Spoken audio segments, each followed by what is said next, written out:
जय हिंद दोस्तों। स्वागत है आपका अपने YouTube चैनल ओनली डिक्टेशन में। डिक्टेशन की PDF आप डिस्क्रिप्शन से डाउनलोड कर सकते हैं। तो चलिए शुरू करते हैं। 100 शब्द प्रति मिनट डिक्टेशन शुरू होगी 3 सेकंड बाद। माननीय सदस्य माननीय गृह मंत्री जी से अनुरोध कर रहे थे कि ग्रामवासी डकैतों के आतंक से दहशत में रह रहे हैं। उनके द्वारा पहाड़ी क्षेत्र में वारदातें की जा रही हैं। ग्रामीण लोग भयभीत हैं। पहले यहाँ पर पुलिस की चौकियाँ थी जिन्हें हटा लिया गया है। पहाड़ी क्षेत्र में पुलिस चौकी कायम कर लोगों में व्याप्त असुरक्षा की भावना को दूर किया जाए। उपाध्यक्ष महोदय, माननीय सदस्य का विधानसभा क्षेत्र एक पहाड़ी इलाका है। पहले कभी डकैत गैंग सक्रिय था।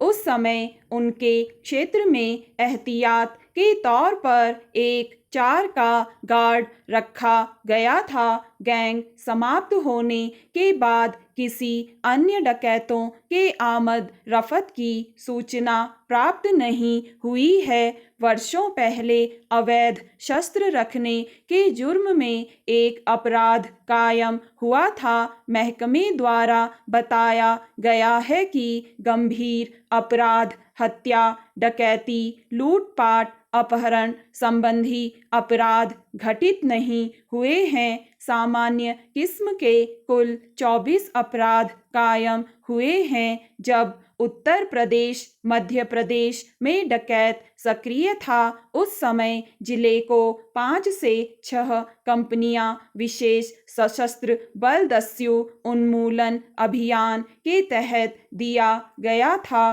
पिछले वर्ष की तुलना में दस्यु समस्या में निजात मिलने के कारण अब केवल 3 कंपनियां ही उपलब्ध हैं। जिले के अंदर उपलब्ध बल से आवश्यकता अनुसार पेट्रोलिंग कराई जाती है। वर्तमान उल्लेखित 25 गांवों में पिछले वर्षों से डकैत गिरोह का आतंक नहीं है।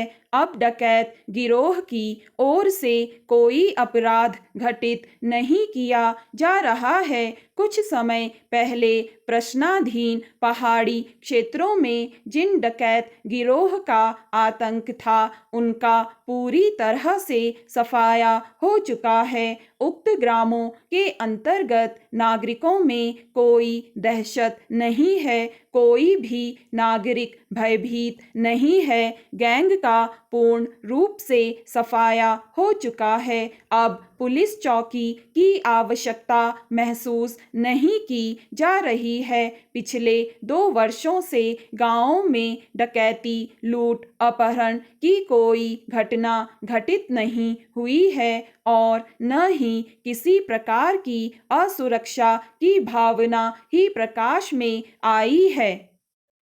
आदरणीय महोदय, पुलिस बल वृद्धि योजना के अंतर्गत उप निरीक्षक, सहायक उप निरीक्षक के अतिरिक्त पद और स्वीकृत किए गए हैं, जो तत्काल रूप से प्रभावशील हो जाएगा।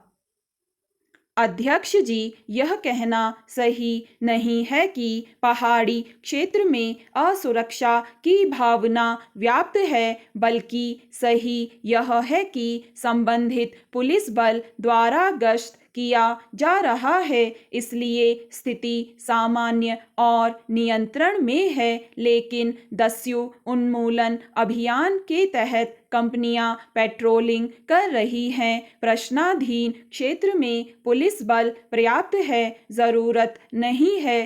किसी प्रकार की असुरक्षा महसूस नहीं हो रही है।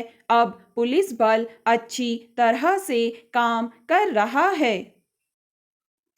5वें वेतन आयोग की सिफारिशें लागू होने के बाद से देश में गंभीर आर्थिक और सामाजिक असंतुलन उत्पन्न होने का खतरा पैदा हो गया है। संभवतः इस वेतनमान की सिफारिश से देश की आबादी, जिसमें से 38 लाख केंद्रीय कर्मचारी कार्य कर रहे हैं, वे इस सिफारिश से लाभान्वित होने जा रहे हैं, लेकिन उसका खामियाजा पूरे देश के लोगों को भुगतना पड़ेगा। हमारे अर्थवेत्ताओं का यह कहना सही है कि सारे देश में फैले 38 लाख कर्मचारियों के वेतन में हुई भारी वृद्धि से समाज के रहन सहन के स्तर में बहुत फर्क पड़ सकता है। इसके परिणाम स्वरूप यह फर्क तमाम तरह की विसंगति और विकृतियों को पैदा करने वाला हो सकता है। सबसे बड़ा फर्क तो प्रत्यक्ष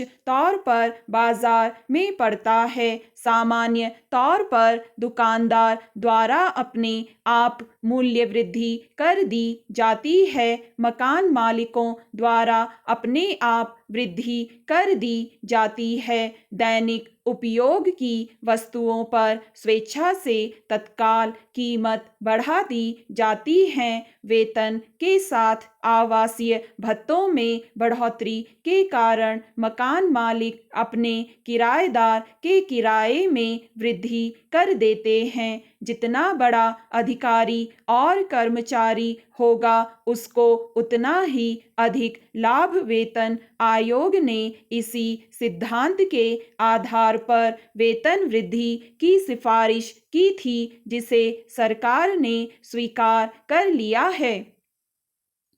इस प्रकार 38 लाख केंद्रीय कर्मचारी, जो देश की कुल आबादी का 0.4% हैं, इस बढ़ोतरी से सरकार पर पड़ रहे बोझ को पूरा देश उठा रहा है। जबकि वेतन आयोग की सिफारिशें संशोधित रूप में लागू हो गई हैं, तो ऐसी स्थिति में सरकार पर 7100 करोड़ रुपए का अतिरिक्त बोझ पड़ सकता है। मेरे ख्याल से इस अतिरिक्त पड़ रहे बोझ को सरकार ने रसायन, दवा, कागज, खाद, तेल, दालें, इलेक्ट्रॉनिक सामान और धातु पर 3% आयात शुल्क बढ़ाकर आम जनता पर लाद दिया है। एक तरफ तो विदेश यात्रा शुल्क 2 गुना कर दिया गया है, तो दूसरी तरफ योजना गैर योजना